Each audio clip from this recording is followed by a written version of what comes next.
Hello. Thank you for joining us. Sorry everyone for the technical difficulties. Substack was being odd as it does. Um, Yeah. First of all, thank you for joining. I know that you're a much bigger Substack than me, so I appreciate it.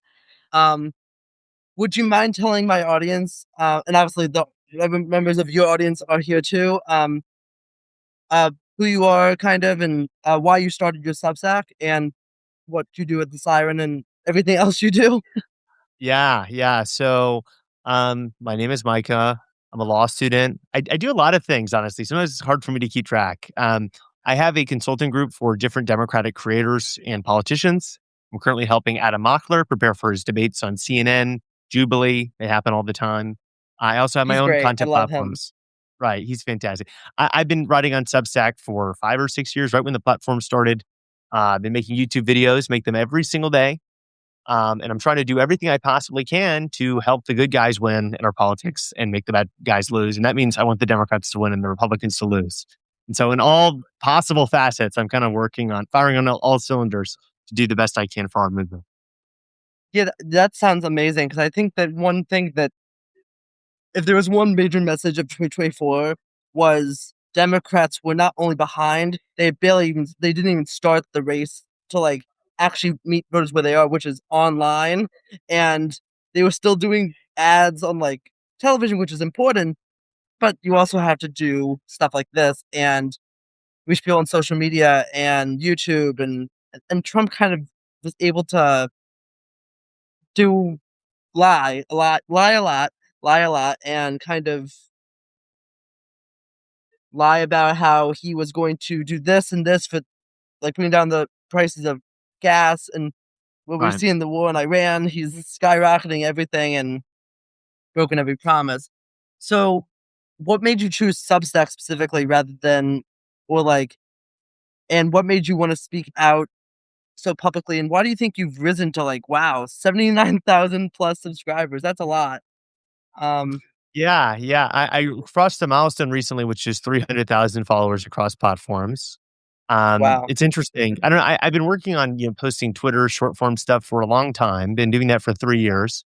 But I realized I can actually make this a multi platform model. I started hiring some people to work with me, and we could kind of expand out the YouTube production, the video production, and you can also post those on Substack, on Spotify, and on Apple Podcasts. My belief is, I want to do everything I can to reach people. And that means I need to be on every single platform, and Substack is a really big one of them, right? I love that platform because ultimately, if YouTube bans me, if Twitter bans me, so on and so forth, Substack will never ban me, and I would never get censored on Substack. My followers will always see my stuff. So if there's any place that I really want to get followers, it's Substack because I know that's an audience that they cannot take away from me. In terms Yeah, of one time. the Yeah, in terms of the election, I actually think this is the tie-in to really my story. I did a lot of in-person organizing for a long time. That's what I did before this. I was on the leadership committee of the Texas Democratic Party. We were doing wow. fundraising, door knocking. I was at the DNC, appointed by Biden. I did a national bus tour to stop in every single congressional swing district to do in-person rallies for Democrats.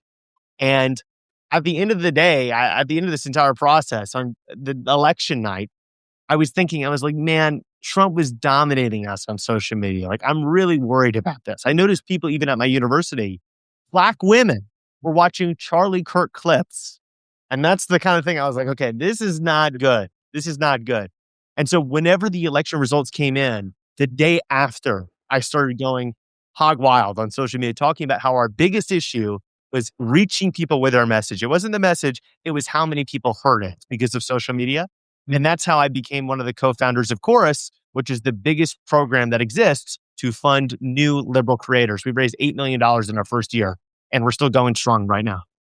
That's all sounds amazing. And to think that this is all being done by young people is just, I think that it really shows that I think oftentimes when you hear politicians being asked, like, oh, why aren't you doing more to like kind of reach these people? It's like, oh, they don't really participate. They don't really do that much. They're doing their own thing.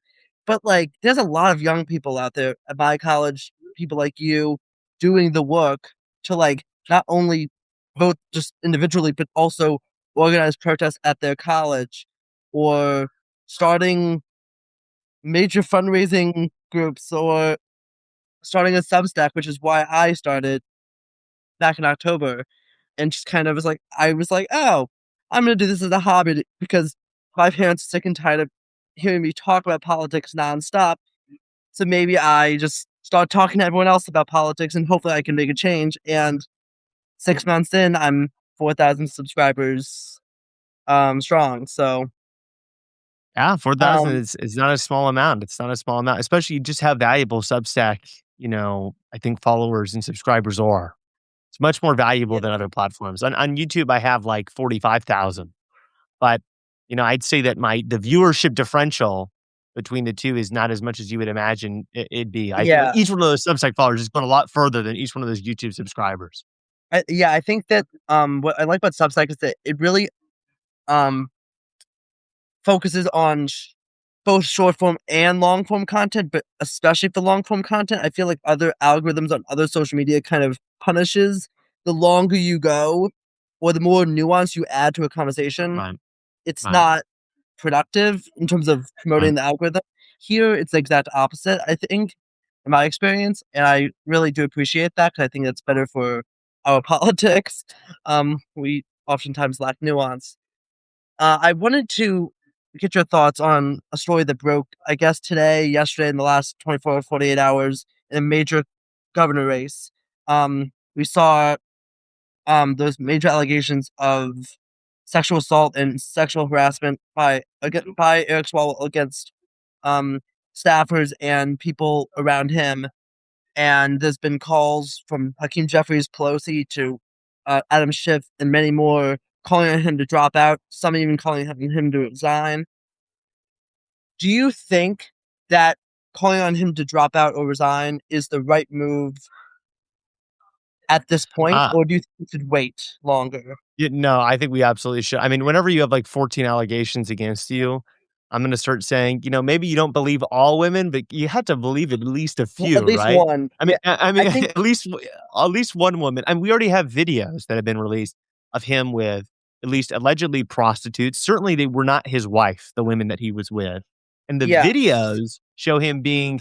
I mean, it's not appropriate behavior at all, and it's certainly not the person the kind of behavior you should expect of a governor. I was never a huge fan of Eric Swalwell. I do think the California governor's race is a hard one, though. I'm not like I don't think Katie Porter is very good as well. Maybe that's controversial. Tom Steyer seems pretty decent. I like Matt Mahan, but he's polling. He's like in third place right now, so we'll see what I'm happens. hopeful. I'm really hopeful that there's a movement of who's polling where, because I think that you currently have some candidates in there that are not polling as well. Um, but now that you see the Swalwell allegations coming out, I wonder how much that's going to change Well, I other mean, people. he's done for, if you look at prediction markets, Eric Swalwell had like a 60% chance of winning. Now it's like a 0% chance. Tom Steyer's Yeah, at like a 65% chance of winning. Katie Porter is at like 11% and Matt Mahan is at 10%. All the Republicans are done for. So it really is it's those three people. I think Katie Porter would be really bad. I mean, she's talking about eliminating all income tax in the first $100,000 worth of income, which is a Republican idea. I don't know why Democrats are running on like these ridiculous tax cut proposals. I People that are above yes, average in income don't need a tax cut. We need to actually help people with healthcare and education yeah, and so on and so forth. I fully agree with you. I think that one of the big issues that Democrats sometimes have is that they believe that when they lose an election, they have to move more towards the Republican position on various issues, especially on the economy. And I did a post about taxes specifically and how they've kind of there's been a segment. Cory Booker, Chris Van Hollen, Katie Porter have done this movement of like, we want to fund all these major, humongous, amazing programs like Medicare for all, universal childcare, all these things that people want, but also we want to get rid of the revenue that's already coming in. But then you see people like Tom Steyer, who's, I would say, kind of cagey about the billionaire tax that's currently being up for referendum in California, along with Gavin Newsom, I think is also against that referendum. I don't. I wonder how that's gonna play in the primary. Um, but Yeah, I mean, I honestly think that's the right decision, though, because I think it's one thing. I'm against ridiculous tax cuts that are just super irresponsible. I'm against this notion that we should like Democrats should stand for taxing like 4 billionaires and then nobody else pays taxes. Taxes are not a penalty; it's what you pay to live in a society, and we should be tax positive in yes, the Democratic Party. But there's also tax policies that are not actually very smart, like a one-time wealth tax or it's a multiple-time wealth tax on people that are very mobile. I mean, ultimately, a lot of these billionaires are going to leave the state. If you want to impose that kind of thing at the federal level and you want to have an exit tax, it's harder for them to leave. At the state level, people are just going to leave. We already have seen wealth taxes happen in Europe. And in Europe, you can move freely around. And what do you see? They don't actually raise very much money because a lot of people move. I think we need to have permanent, good, well structured taxes that can fund a lot yes, of social services. And then I think we need yeah, to use the money that we raise effectively because that's another issue in California. They don't just have a revenue issue. That's the smaller issue. They have a spending problem. It's not that they're like, oh, we shouldn't have government spending on things. We should, but why are you spending like, it's $1 not. million per homeless person and still there's so many homeless people? Yeah, I think that this is something I also centered in that piece I talked about tax issues. Is that it's not just that people hate taxes, and they hate taxes when they don't see how those taxes are delivering Benefit. for their daily lives. Right. And when they don't see that, they're like, "Wait, so I'm just paying money when I'm already struggling. These rich people are not paying taxes to the same percentage, and then what am I getting for what I'm given?" Exactly. And I Exactly. think that obviously you have Social Security, Medicare, and all these other programs that are being funded, but I feel like a lot of people don't feel like it counts for all the taxes they're paying. Why aren't they having cheaper healthcare? Why aren't they having cheaper groceries? Why aren't they having cheaper um childcare or anything like that? Basic necessities that everyone needs day to day. And so I just Right. think that Right. that really people struggle with that. Well, Um I mean, and I think Democrats would do well to campaign more on, saying we're going to actually spend money effectively. I don't want Democrats' brand to be we're the party that just throws more money at everything, like more money at housing, more money at this, more money at that. It's like, well, people are like, you already have a lot of money, right? And like, there's so many examples of ways that we could just be spending money in a smarter way. For instance, look at the welfare system. There's 80 plus federal welfare programs. We spend $1 trillion a year. That's excluding Medicaid. That's excluding Medicare. That's excluding Social Security. So just all the other welfare programs that are around. We have a lot of poverty in this country. So clearly we're not doing this the most effective way possible. You look at the benefits, there's 5 different housing programs. There's yes. several different food assistance programs. There's several different childcare programs. Why are we doing all these different programs for different things? We help you with, one program for clothing, one program for electricity, one program for food. Why don't we take food stamps, which is a very effective program. Say, you know what? You can use food stamps on all your necessities, electricity, clothing, whatever, and make it Yes. larger. Put it all into one program that poor people can actually apply for one thing instead of applying for 15, 30, 40 things, which the reality is most poor people don't have the wherewithal to apply for all the benefits that already exist. Yeah, I think that that's a the thing is when I first heard the concept of Doge, first of all, I laughed because it's the dumbest name ever. Like, you're naming something after a meme coin. Like, it's not. Right. It was started off as a joke by naming it that, and then you had people like Elon Musk and then originally Vivek Ramaswamy co-leading it That didn't last very long. Yeah. until he got pushed out. Then eventually Musk got pushed out also. Um, and but the thing is, the concept behind Doge was not too different from the concept of the Al Gore program when Clinton was president to eliminate waste and fraud. The only difference was Right. Gore's program actually worked and actually reduced the deficit, and we had a under Clinton we had a balanced budget. So I think that you have that situation where you can do certain things, but they have to be done correctly. You can't just say we're cutting out USAID. You're cutting out um all these other programs willy nilly because you simply just don't like them, or you made a mistake, or you had AI do the cuts, which is what some people speculated was going on. Why they cut something and then they added back, or whatever might have happened. I think that it can be done in an effective way where government I actually mean, works for the people. Doge was basically a marketing mechanism for the radical Elon Musk ideology that was intended to basically decimate our government's ability to function. Firing like the people that answer the phones at Social Security, right? Like getting rid of USAID, which is the most cost effective program in the entire world in terms of how much money we Yes. spend and how many lives are saved.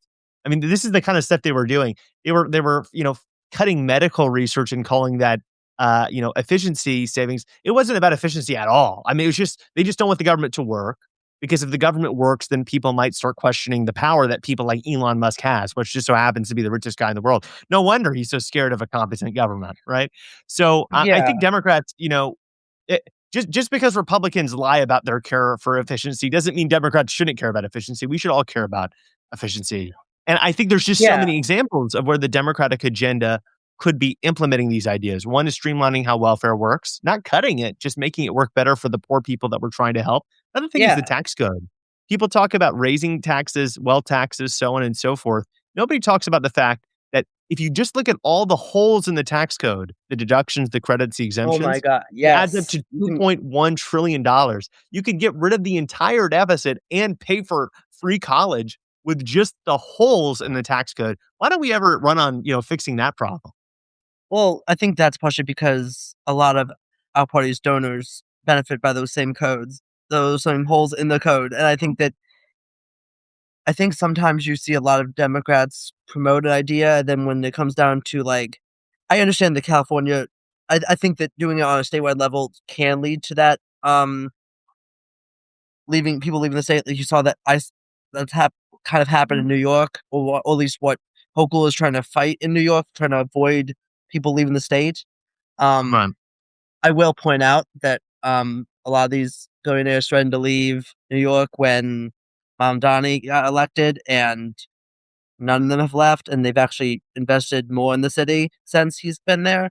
But like, I have my issues with Mamdani. I think people can have their issues with any politician, but that claim people were just to leave the city because a politician got elected they didn't like, that happens all the time. Well, it's just a fake narrative. I mean, they say that, oh my God, Democrats come into power and then all the businesses leave. You want to know what the number two state for business relocations is right now? It's not Florida, it's not Texas, it's Illinois. Nobody will ever acknowledge that. The number one city for corporate relocations is Chicago. What the hell is going on? I thought these states were so bad, right? So I mean, Colorado, that's a deep blue state now at this point. They're one of the top states for business relocation. So like it's just so much of the talking points that go around are basically Republicans lying about Democratic states and then Democrats not getting their message out at all about what they're doing. And that's why actually 2 days ago, I created an account. Well, my company created an account called Democrats Deliver, which is just tracking the good things Democrats do. In the first 2 days, we got over 3.5 million views on our posts Well, just because yeah. nobody's heard about this stuff anymore. Well, Nobody knows that starting on January 1st, Minnesota just got paid leave, 12 weeks of paid leave and medical leave. yeah. Nobody knows that. I How think they do it. that, like, I consider myself very politically involved. I follow the news almost too much. Um, but, like, when I saw your post about, Abigail Spanberger in Virginia and all the things that she got done with, I was like, "Okay, I did not heard about half of those things." And I'm like, "That is" like, I'm like, and I go to school in DC. I'm currently abroad, but I go to school in DC, and I'm like, "I should know what's happening in the state next to where I go to school most of the time."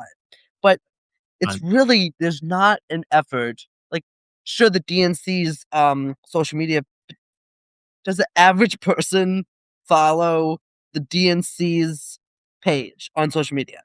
Well, Probably and not. most of what they say is Trump's bad, right? And I know the DNC people, and I think they've done a much better job than they've ever done in the past.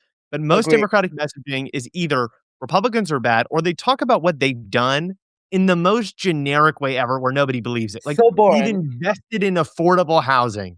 Like no normal person even like they don't even know what that means, and they don't believe you. You need to be specific. Like here's something specific the Democrats did, right? We banned pedophiles from having teacher's licenses.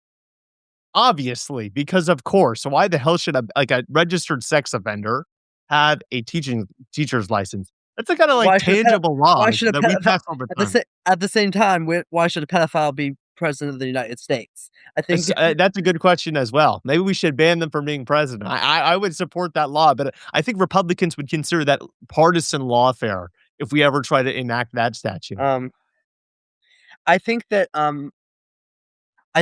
there's a lot of talk, and this is something that was just mentioned in the chat, of getting rid of leadership of the Democratic Party.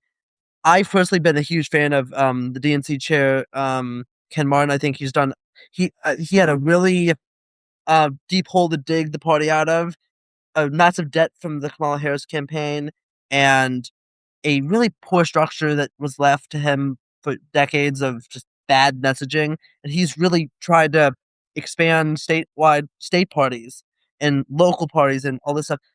But the main criticism I hear usually is Hakeem Jeffries and Chuck Schumer. More so Chuck Schumer. I'm from New York. Chuck Schumer's my senator. I think that personally, I think it's time for him to not be leader, whether or not we're in the majority or the minority come 2026. But I was wondering what you thought of our current You House know, and he needs Senate to leadership. go. I've been on Schumer needs to go for like 4 years at this point. The guy, I don't think he ever should have been a leader. He's always been terrible at messaging. He doesn't have good political instincts. Sometimes I feel like he thinks we're still in this bipartisan era. Like he still talks about things It's like, so if hard we could just to listen to him say that still. It's like, yeah, this yeah, is it's like, not normal. what are you dealing with? I mean, Hakeem Jeffries is better, but I look at the House Democratic Caucus. What have they done? I don't really know if they've done that much. Ro Khanna as an individual has been effective. He got the Epstein Transparency Act passed. Something that I'm asking the Democratic Congress people that I have connections with: why the heck have y'all not tried to get a discharge petition to force a vote on banning gerrymandering nationwide? I mean, I'm in Virginia right now. The big discourse is we are redistricting to fight back against the Republican gerrymanders in Texas, Missouri, um, North Carolina, and Ohio. Now it's Florida. So there's 5 gerrymanders that we're fighting against. We're the second state to fight back. Every Republican here says, "How dare you gerrymander us? This is so unfair. You're so evil." And so the talking point that we have Yeah. right now is, well, you guys were fun with the other gerrymandering. But the other talking point is Republicans are in power right now and they refuse to ban gerrymandering. Why? Why don't we force a vote at that at the federal level? Hakeem Jeffries could do this tomorrow. Go to the Republicans that are getting drawn out. It's at least 10 Republicans that are losing their seats. Say, hey, guys, you want to keep your job? Well, we got to ban gerrymandering. Get them to sign onto your discharge petition, force a vote. Guess what's going to happen? Every Republican, is going to vote no, except for the 10 that, sign on to this. And then every Democrat's going to vote yes. And now they can never use this argument that, both sides do gerrymandering. No, no, no. We oppose it and we fight back against what y'all do. You guys actually support gerrymandering because you know that it benefits you It on them. benefits Republicans.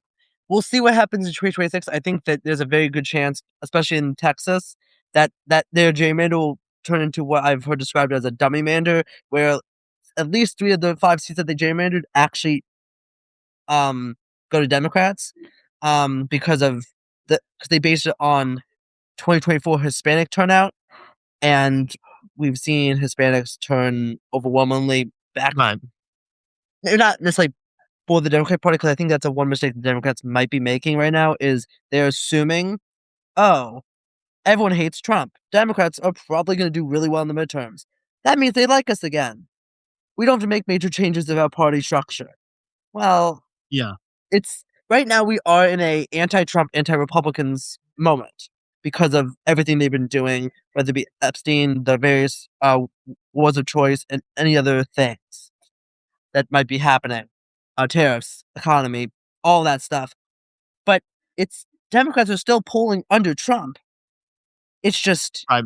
it's in terms of approval, it's just that we have really good candidates. We have really good candidates right now, like James Talamico in Texas. Zach Walz is running for Senate in Iowa in the primary. You have a interesting Senate race in Maine where that's being discussed heavily. I wanted to get into the contested primaries in the Senate specifically because someone brought up APAC, and this has kind of been a issue in both the Michigan and the Maine Senate primaries. What do Right. you think about APAC's influence, and is it? I've personally been of the view that APAC, along with any other pack that involves itself with any primary, needs to go. I don't care if you're APAC. I don't care if you are a crypto pack. You all need to go. I have issues with singling out APAC specifically. Obviously, they have an influence, but I don't think that they have as much of an influence as maybe any other pack that decides to get involved, that decides to put in like $500 million per race. What do you think? Right. Yeah, I mean, APAC's definitely a big spender in certain Yeah, races like Cory Bush's race. I mean, clearly, they spent it's like the vast majority of the money that was spent in that race was spent by them. But it's not like APAC controls literally everything in the country. And I think what yeah, people are upset about is the fact that the foreign policy position that America's had on Israel as a bipartisan compromise for a long time is just strange, in my view. I mean, you look at Israel; it's a country that has universal health care. It's a country that is it's pretty financially secure, pretty wealthy, and we fund about 25% of their intel operation, and we give them a lot of military funding, not just for the Iron Dome, but also their offensive weapons. And it's just like I don't think that we have that kind of relationship with any other country that is even if it's geopolitically beneficial for us to have that relationship. Germany or Finland or Estonia, we're not actually just giving them tons of stuff, even if there's an alliance there. And so I think that's the yeah, thing that's what I think the reasonable criticism is. Of course, there's people that are actually, Jews control the world and that kind of stuff, which is anti-Semitic and totally wrong. My view is in general, I don't like PACs, right? I think corporate PACs are yes, bad. I think really almost all PACs are bad. If you look at pretty much any group, whenever they lobby and they spend money, it's really rarely ever to do something that's super good for everybody. It's to do something that's good for themselves. I mean, you even look and at like unions. The Teamsters lobbied for a huge bailout for themselves, not to save every union in the country, right? And so it's like, I don't like the system of special interest groups basically all looking out for themselves and nobody's looking out for the general public. I would agree. I think that also you can tell that people don't want PACs in their primaries by the fact that most PACs, when they do their ads, they don't mention the thing they are personally lobbying for. They mention, like, obviously, like, APAC has a elect Democratic women PAC that they supported in Chicago and backed some candidates using the elect Democratic women um, name. They didn't mention Israel. They didn't mention themselves because they know that at least the way that APAC talks about Israel is not popular with Americans. I Right. think that there's better groups that endorse that are favorable of Israel, like Democratic Majority for Israel is one of them, J Street's one of them, and they kind of APAC has a view like if you criticize Netanyahu, you're anti-Semitic. I can't say Netanyahu. I think that most Jews, most Americans, most humans don't like Netanyahu. Um, but it's not anti-Semitic to say you don't like leaders, just like it's not anti-American to say you don't like Trump. But I think that sometimes the APAC or any other of these things or position on Israel has turned into a litmus test, added on to the list of other litmus tests that Democrats have put on candidates and then made it harder for them to put up the best candidate possible. Like, I'm all for supporting someone in a primary that you believe is the best candidate. But if like, the nominee comes out and says, like, I take money from this pack, but they're running against like Susan Collins, for example, you should still be like, this is by far the best candidate. I don't know what's going to happen in the main Senate primary. I think there's a lot of interesting discourse around Plattner versus Mills. I don't think Mills is running the best campaign. If they're I trying think to she wants beat, to be in the Senate. I mean, she's barely doing anything, and it's she it's it's kind of she wild. wants to skip the line. She wants to skip the line, um, and doesn't really want to do the work. She's pulled out of 2 debates last time I checked, which is not a great thing when people already think that you're not up to the task of being a senator. Is you pull out of 2 debates where you're facing the public. It gives She's also people. oldest in, which is definitely not ideal. I think that, but Plattner has his own issues that he has to battle. Um, Like, um, it's like the craziest, most made up onion headline every week. But the funny thing is that nobody seems to care. I mean, my view on this is I think Graham Plattner clearly yeah, has some issues with his Yes. judgment, his decisions. I mean, he's voted for Susan Collins in the past. He just doesn't have the best track record. Yeah. Grant Plattner, on the Yeah. other hand, actually seems to understand how to talk to people in a way that they actually like, and he Yes, doesn't seem like a his politician. videos are really good. Whenever I see his video with my grandmother who disagrees with me a lot on Graham Platter, I'm not necessarily anti-Graham Platter, I just think that I do worry about his electability, because, like, of his past things, you are running against an incumbent who somehow finds a way to always win despite being incredibly unpopular in the state, even in years that, like, these candidates never do well, even when Democrats do well, she somehow finds a way to win. And I worry about that, but I also think that Mills, I don't know if she could beat Collins because I honestly think people's theory of what electability looks like is just so different from what it I actually is. think Like, that just being a charismatic, likable person that you're just seems like yeah, they're, like, normal is, like, way more important to people than, like, did you say something crazy at one point in time, or is your policy view on this so crazy? I mean, look at how Trump did. Obviously, Trump's campaign strategy in 2024 is not the model. He made a lot of mistakes, and he probably could have done much better than he did. But like, it just goes to show you that whenever people were polled, they said Kamala and Trump were, like, equally radical, and it's because people's measuring stick for radicalism is basically, like, how much do I like you, basically? How likable yeah, are you to me? yeah, and the thing is Um, and I was gonna point out that, Judith pointed out in the chat that, there's a lot of fear that Fetterman also had some, skeletons in the closet that I think progressives and, certain people in the Democratic Party kind of push aside because he looked the part, he sounded the part, and he was, like, pretty, like, "Oh, this is the type of Democrat we want to elect," specifically in places like Pennsylvania. And then now we've seen Fetterman turn into this weird, like, I don't even know how to describe him. I would just say, like, weird closet Republican, but not really well closeted. He's just constantly attacking the Democratic Party. Um, and I don't know. I think that this fear that that could happen with Plattner, I don't know if I feel that way. I think that, but I was wondering what you think. Do you think he could be another Fetterman if he yeah, I think it's risky. I mean, I just can't support Mills because I think she's super raw. I don't think she's trying, and I don't think she's very electable. To me, it's just I'm gonna hope that Graham Plattner ends up not being some crazy person.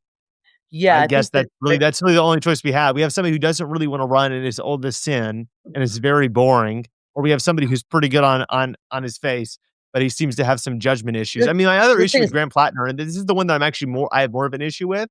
I don't think he's ever gonna be right wing. Um, I just think that there's a lot of these people who are like these populist, outsider candidates who just don't know anything about policy at all. Like, it's not enough for you to be like, I don't like the billionaires in the status quo, right? It's another thing to actually like be able to write laws that make people's yeah. lives better.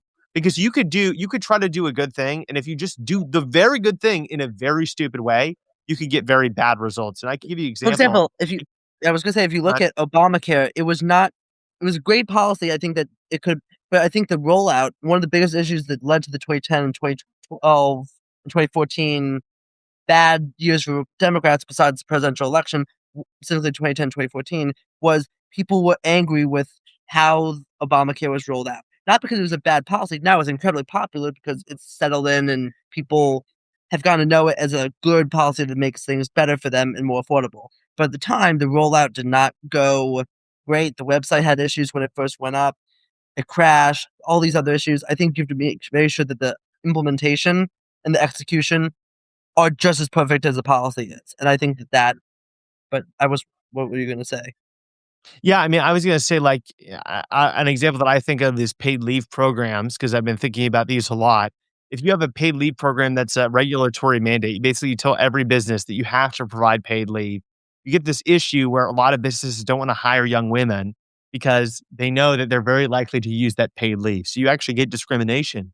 Meanwhile, if you Yep. have a system that's funded by taxes, so the business doesn't really have to worry about it, the government's taking care of it. You don't have the discrimination issue.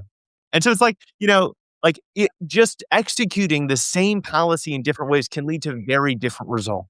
And so that's I why, I a lot of my issues with some Democrats is I think they have really good values, and I totally agree with what they're trying to do. I don't always agree with how they're going about doing it.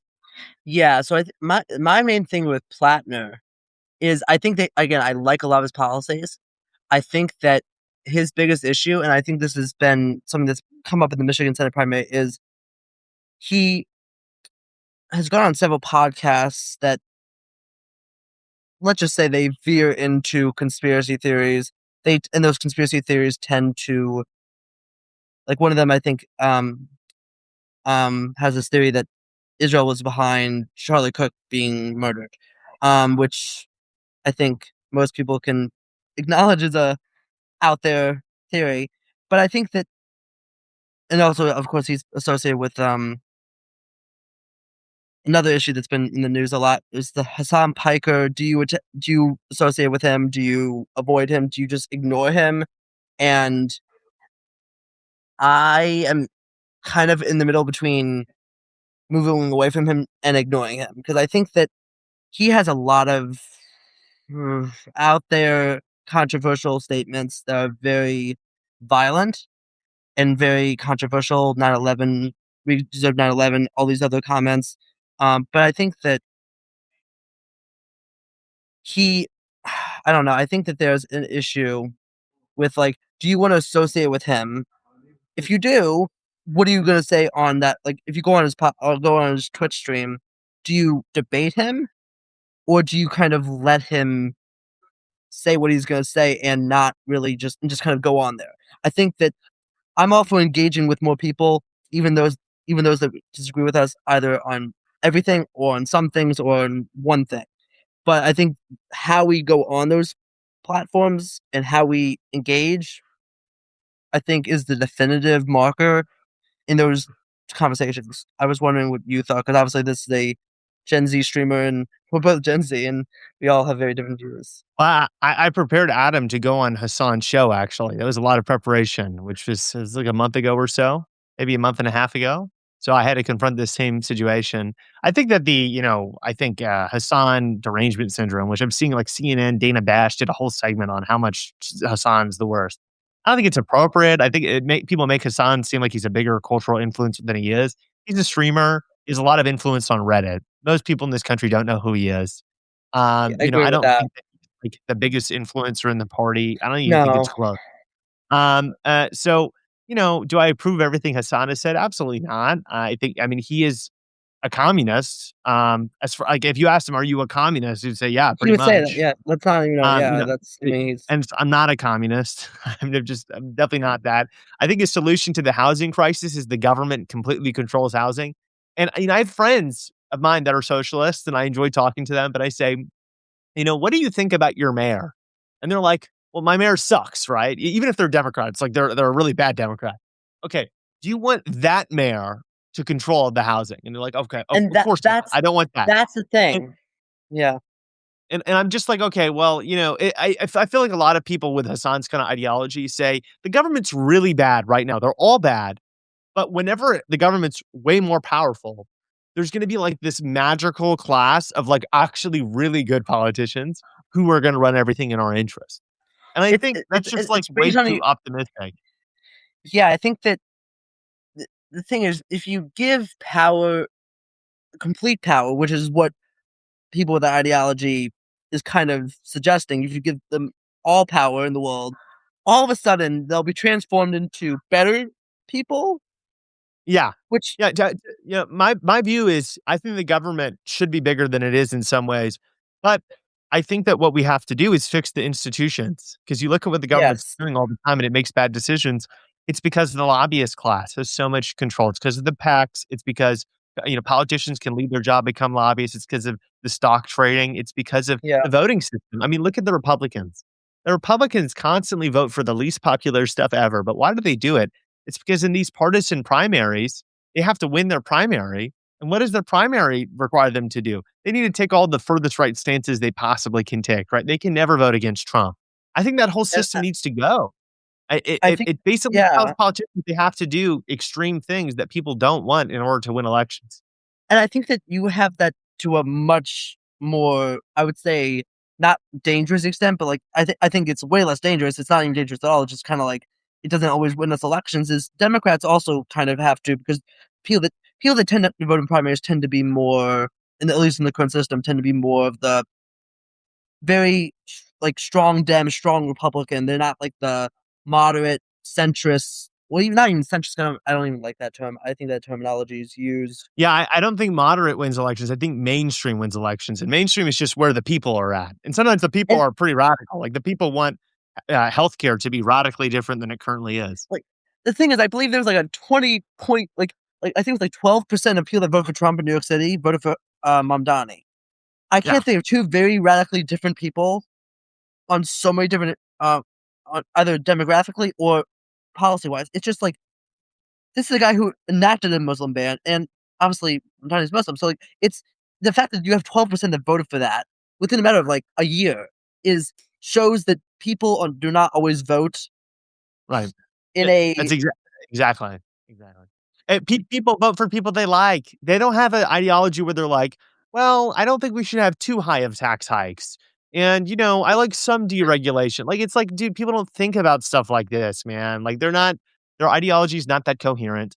I do have it's to like, go in a oh, second, but we could talk about, one more thing. What would you say should be the defining policy for Democrats? Because I talked every time I interview a Democratic politician, I'm always like, guys, what is your big idea? And none of them actually have an idea. Like nobody has a freaking idea. It's incredible how few ideas exist in our party. I think What would that you say? it's I would say education because I think that if you look at all the problems that we have facing our country, whether it be childcare, whether it be basic affordability, whether it be the fact that we keep electing people that are just honestly like really bad people, um, specifically with Trump, specifically, it's like is they all stem from an issue of people. It's not that people are uneducated; it's that they don't have the ability. That our education system is not what it used to be. That's not the people's fault. That's government's fault, and they voted in people over time to screw it over. But I think that if you look at a lot of these things, it all stems from bad education and a expensive education.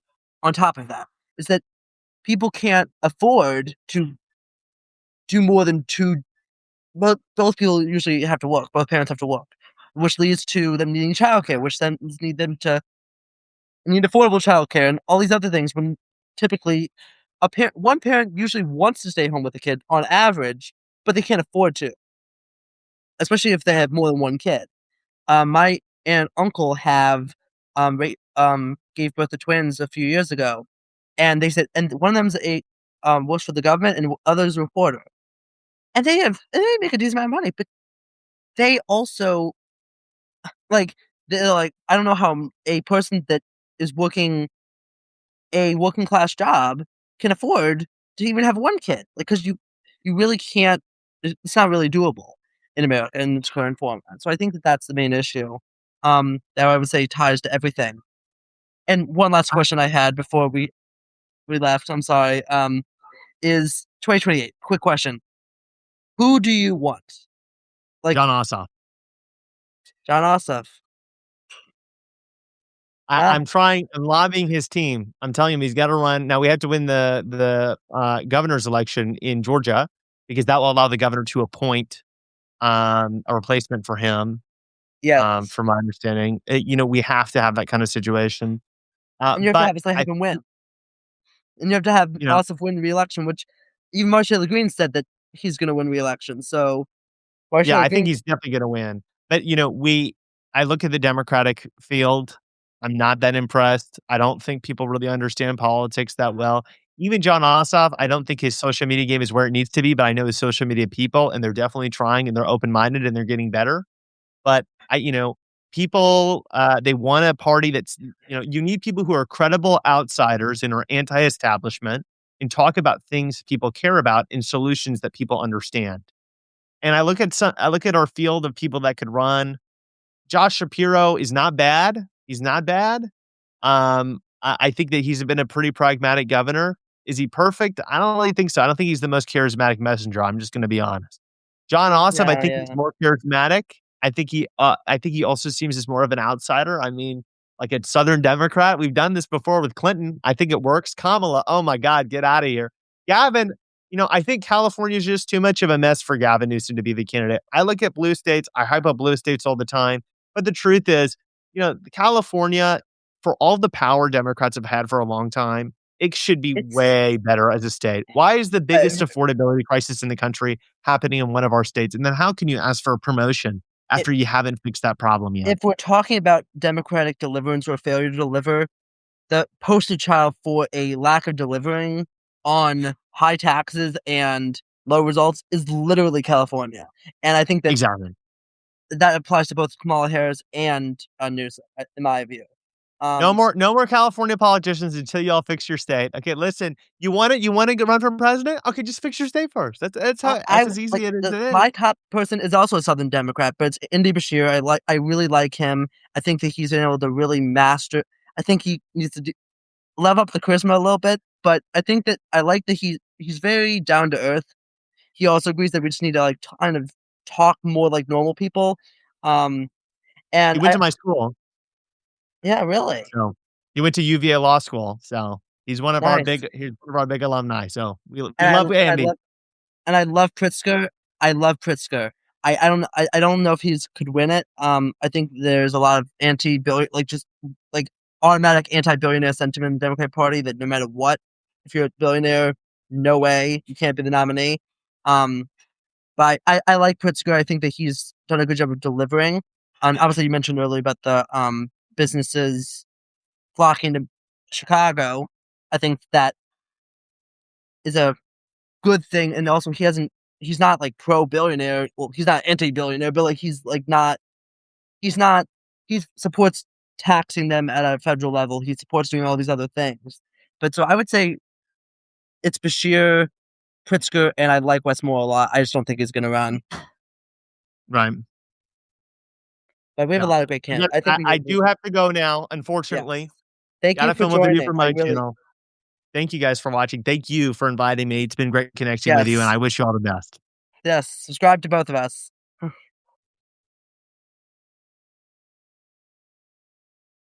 Yeah, thank you for joining. I hope you enjoyed the conversation, and I hope you subscribe. And I think that I have both free and paid subscriptions. They give the same content, but the paid subscriptions just offer the ability for you to support the independent work that I'm doing, and they are $8 a month and $80 a year. Um, and yeah, thank you for joining, and I hope to have another conversation like this with other people, small, large Substacks in the future. Have a great day.